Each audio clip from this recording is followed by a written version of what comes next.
So hello friends, welcome back to another brand new video. Friends, ముందుగా నా యొక్క చిన్న రిక్వెస్ట్, మీలో ఎవరు రెగ్యులర్ ఆడియన్స్ వ్యూవర్స్ అయితే చేయదండి. So please try to understand my situation. ఇంకా ఈరోజు వీడియోలోకి పోతే OnePlus 11R 5G ఏదైతే ఉందో, ఇది యాక్చువల్గా మనకు రెండు రకాల స్పెసిఫికేషన్స్ అయితే లాంచ్ చేశారు. చైనాలో లాంచ్ చేసిన OnePlus 11R అయితే మనకి ఇండియాలో OnePlus 11R ఈక్వలే, కాకపోతే మరొక అడిషనల్గా మీడియాటెక్ ప్రాసెసర్తో వచ్చిన ఒక OnePlus 11R, స్నాప్డ్రాగన్ ప్రాసెసర్తో వచ్చిన ఒక OnePlus 11R అయితే యూజ్ చేశారు. మరి ఇది రెండు రకాలుగా ఎందుకు యూజ్ చేశారు, మనకి ఇండియాలో కూడా డైమెన్సిటీ ప్రాసెసర్ యొక్క OnePlus 11R వస్తుందా లేదా, ఓవరాల్ గా OnePlus 11R యొక్క స్పెసిఫికేషన్స్ బట్టి దీని యొక్క రివ్యూ గురించి అయితే మాట్లాడుతున్నాం. అండ్ దానికంటే ముందు ఫస్ట్ గా చూసిన వాళ్ళు ఛానల్ ని లైక్ చేసి మన ఛానల్ని సబ్స్క్రైబ్ చేసుకుని లైక్ అయితే చేయండి. సో ముందుగా దీని యొక్క డిజైన్ చూసినట్టయితే సేమ్ పోలిక OnePlus 11కి ఇచ్చినట్టే పోలిక అయితే ఇచ్చారు. సో చూడడానికి దూరం నుంచి చూస్తే ఖచ్చితంగా OnePlus 11 5G అనుకుంటారు, 11R అయితే అనుకోరు అనమాట. కాకపోతే కలర్ని బట్టి మనమైతే ఫైండ్ అవుట్ చేయొచ్చు. కాకపోతే బ్లాక్ కలర్ తీసుకుంటే చాలా కష్టం మనకు ఫైండ్ అవుట్ చేయడం. సో ముఖ్యంగా OnePlus 11కి 11Rకి పెద్దగా డిజైన్ పరంగా మేజర్ చేంజెస్ అయితే ఏమి ఉండవు, ఎందుకంటే ఇది కూడా కర్వ్ డిస్ప్లే ఉంటుంది, ఇది కూడా ట్రిపుల్ కెమెరా సెటప్ అయితే ఉంటుంది అనమాట.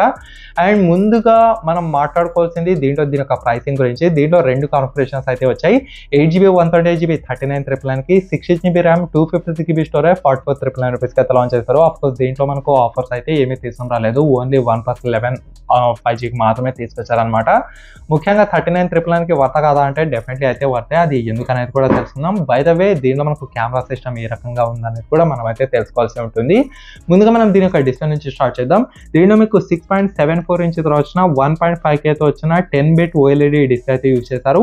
120Hz రిఫ్రెష్ రేటు, అలాగే 720Hz touch sampling rate, 1450 nits peak brightness, in display fingerprint scanner with Corning Gorilla Glass 5 protection అయితే ఇచ్చారు. డిస్ప్లే మాత్రం ఎక్సలెంట్. ముఖ్యంగా పెద్ద సైజ్ డిస్ప్లే కావాలనుకున్న వాళ్ళకు, కర్వ్ డిస్ప్లే కావాలనుకున్న వాళ్ళకు, అలాగే మీకు డిస్ప్లే రెజల్యూషన్ కూడా 1.5K క్వాడ్ హెచ్డి అయితే ఇచ్చారు.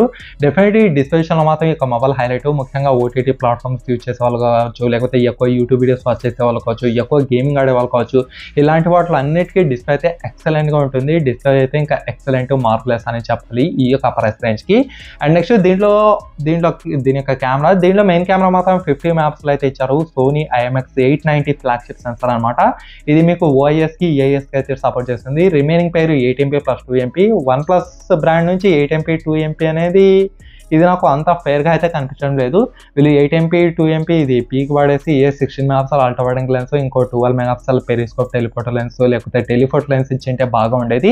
నాకు మెయిన్ కెమెరా మాత్రం చాలా ఎక్సలెంట్గా అయితే ఉంది. ముఖ్యంగా ఒక నార్మల్ ఫొటోస్ తీసుకునే వాళ్ళకి మాత్రం ఈ యొక్క మొబైల్ అయితే ఎక్సలెంట్గా ఉంటుంది. లేదు ఎక్కువగా జూమ్ చేసి ఆప్టికల్ జూమ్లో మీరు కెమెరా షార్ట్స్ తీసే వాళ్ళు కావచ్చు, లేకపోతే ultra wide angle lens vloggers ఇలాంటి వాళ్ళకి ఈ యొక్క మొబైల్ మరీ అంతగా అయితే సూట్ అయితే కాదనమాట. ఎందుకంటే ఇది మనకు జస్ట్ నామకే వాస్తే మాత్రమే 2 megapixel useless and 8 megapixel ultra wide angle lens కోసం అయితే ఇచ్చారు. And back side 4K to 30 అలాగే 60 frames/second వరకు వీడియోస్ రికార్డ్ చేయొచ్చు. OIS AES సపోర్ట్ కూడా చేస్తుంది. Front side 16 megapixel up to 1080p వరకు అయితే రికార్డింగ్ చేయొచ్చు అనమాట. సో డెఫినెట్లీ కెమెరా కోసం అయితే ఇక మొబైల్ అయితే బాగా ఉంటుంది. కాకపోతే దీంట్లో టెలిఫోటో లెన్స్ అయితే మిస్ చేశారు. At the same time ultra wide angle lens అయితే చాలా తక్కువ అయితే ఇచ్చారనమాట. సో దీని ద్వారా మనకు ఫీల్డ్ ఆఫ్ వ్యూ ఏదైతే ఉందో చాలా తక్కువ అయితే ఉంటుంది మనం OnePlus 11తో కంపేర్ చేసి చూసినట్టయితే. అండ్ నెక్స్ట్ దీంట్లో ప్రాసెసర్ హైలైట్. దీంట్లో మనకు Qualcomm Snapdragon 8+ Gen 1 ఈ యొక్క 5G ప్రాసెసర్ 4nm టెక్నాలజీ పైన బిల్ట్ అయింది. And 13 out of box oxygen OS 13 అయితే ఉంటుంది. Adreno 730GB అయితే ఇచ్చారు. ముఖ్యంగా గేమింగ్ ఆడే వాళ్ళకు, ఎడిటింగ్ చేసే వాళ్ళకు, ఈవెన్ 4K ఎడిటింగ్ చేసే వాళ్ళకైనా సరే అండర్ 5 minutesలో మీకు 8 minutes వీడియో ఎక్స్పోర్ట్ కావడం అయితే చేస్తుంది. So definitely highlight. ఇంకా గేమింగ్ విషయానికి వస్తే ఇంకా దద్దరిల్లిపోతుంది. ఒకవేళ గేమర్స్ అయినప్పటికీ ఒక మొబైల్ సెకండ్ థాట్స్ లేకుండా ఒక మొబైల్ అయితే బై చేయండి. అండ్ నెక్స్ట్ దీని యొక్క ర్యామ్ రోమ్ విషయానికి వస్తే దీనిలో మనకు UFS 4.2 అయితే ఉంటుంది. బేస్ వేరియంట్కి మాత్రం UFS 3.2 అయితే ఉంటుంది. ఎటువంటి మెమరీ కార్డ్ స్లాట్ అయితే ఉండదు. బ్లూటూత్ వర్షన్ 5.3తో Wi-Fi 6 అయితే ఉంటుంది. OnePlus 11కి అయితే Wi-Fi 7 అయితే ఉంటుంది. దీనికి కూడా అలర్ట్ స్లైడర్ అయితే ఇచ్చారు. అలాగే మీకు IR బ్లాస్టర్ కూడా ఇచ్చారనమాట, ఈ యొక్క LED TVస్ని రిమోట్గా యాక్సెస్ చేసుకోవడానికి. అండ్ ఫైనలీ దీని యొక్క బ్యాటరీ విషయం కోసం మీకు 5000 mAh battery with same 100 watts watching support, Type-C charging port, ఎటువంటి జాక్ అయితే ఏమీ ఉండదు. బ్యాటరీ లైఫ్ బాగా వస్తుంది, as well as watching support కూడా ఇచ్చారు. అరౌండ్ 25-30 minutes కంటే లోపే 0 to 100% ఛార్జ్ అయితే చేస్తుంది. Type-C ఛార్జింగ్ పోర్ట్ ఇచ్చారు, ఎటువంటి జాక్ అయితే ఏమీ ఉండదు. ఫ్యూచర్ మొబైల్స్ కన్నా 3.5mm జాక్ ఇస్తే చాలా బాగా ఉంటుంది. నేనైతే చాలా ప్రాబ్లమ్స్ అయితే ఫేస్ చేస్తున్నాను 3.5mm జాక్ లేకపోవడం ద్వారా.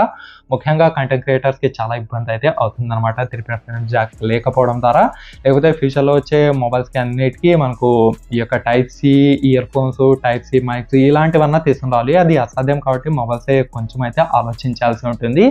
ఓవరాల్గా OnePlus 11 or 5G మనకు 40,000కి వర్త కాదా అంటే డెఫినెట్లీ అయితే వర్తే. కాకపోతే ఇది మనకు ఇంకా బెటర్ వర్త్ కావాలనిపిస్తే మీరు డెఫినెట్లీ క్రెడిట్ కార్డ్స్ అయితే యూజ్ చేయండి. మీకు మినిమం ఒక 1,000, ఒక 2,000 లేకపోతే మ్యాక్సిమం 3,000 డిస్కౌంట్ వేస్తే ఇంకా మీకంటే అదృష్టవంతులు అయితే ఎవరు ఉండరు. ఒకవేళ ఈ యొక్క మొబైల్ మీకు ఎటు తిరిగి 37,000 లేకపోతే 35,000కి ఏ ఆఫర్స్లో వచ్చిందంటే మాత్రం బీభత్సం. ఇంకా దీనికి మించిన మొబైల్ అక్కడ వేరేదైతే ఏమీ ఉండదు. బై ద వే ఈ యొక్క మొబైల్ లింక్ కూడా నేను కింద డిస్క్రిప్షన్లో అయితే ఇచ్చి ఉంటాను. ఒకవేళ కొనాలనిపిస్తే అక్కడ నుంచి మీరు బ్లైండ్గా ఈ యొక్క మొబైల్ అయితే తీసుకోండి. ఎటువంటి ప్రాబ్లమ్స్ అయితే ఏమి ఉండదు. డ్యూయల్ స్టీరియో స్పీకర్ సపోర్ట్ కూడా ఉంటుంది. డాల్బీ అట్మాస్కి కూడా సపోర్ట్ చేస్తుంది. ఓవరాల్గా చూసుకుంటే ఫ్రెండ్స్ ఇవాళ వీడియో నచ్చితే డెఫినెట్గా లైక్ చేసి మన ఛానల్ని సబ్స్క్రైబ్ అయితే చేసుకోండి. Thanks for watching.